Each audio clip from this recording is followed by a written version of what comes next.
Magsisimula ang Aries 2028 sa matinding pag-aayos ng iyong pang-araw-araw na buhay.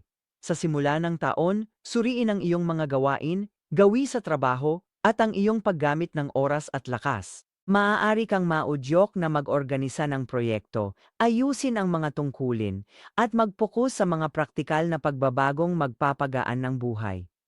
Sa halip na maghabol ng saya, itinuturo nito ang halaga ng pagiging pino. Ang maliliit na pagsasaayos ngayon ay magbubunga ng malaking resulta sa huli.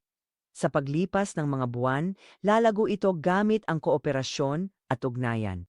Unti-unting lumilipat ang iyong focus mula sa pag-iisa patungo sa pagbuo ng mga alyansa. Ang pakikipagtulungan sa tamang tao ay nagbubukas ng mga bagong pinto na mahirap abutin ng mag-isa. Nagbibigay ito ng mga oportunidad para sa iyong mga layunin at mas malalim na koneksyon. Ang mga eclipse ng 2028 ay nagbibigay diin sa balanse ng sipag at pahinga. Mapapansin mong ang walang tigil na pagtatrabaho ay nakakaubos ng iyong motibasyon. Ang mga sandaling ito ay nagtutulak sa iyong iwan ang mga gawi na nagpapastress sa iyo. Sa paglalaan ng oras sa pagpapahinga, pinapalakas mo ang iyong katawan at isipan. Susi sa tagumpay ang pahinga. Sa kalagitnaan ng taon, mas makikita mo ang epekto ng mga relasyon sa iyong buhay.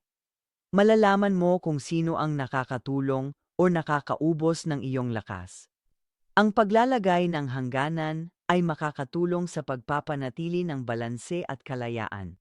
Kasabay nito, makikita ang tamang pakikipagsosyo na nagbibigay suporta at sigasig sa iyong mga layunin. Uunlad din ang iyong pananalapi at career dahil sa mga bago mong gawi. Kapag napalitan ng organisasyon ang kaguluhan, mas natural na dumadaloy ang mga oportunidad. Ang mga nakakapagod na proyekto ay gumagaan kapag hinati-hati sa malinaw na mga hakbang. Matututuhan mong ang disiplina ay di limitasyon. Nagpapatatag ito sa pagsulong ng may tiwala. Sa dulo ng 2028, mas balanse, produktibo, at suportado ka ng iba.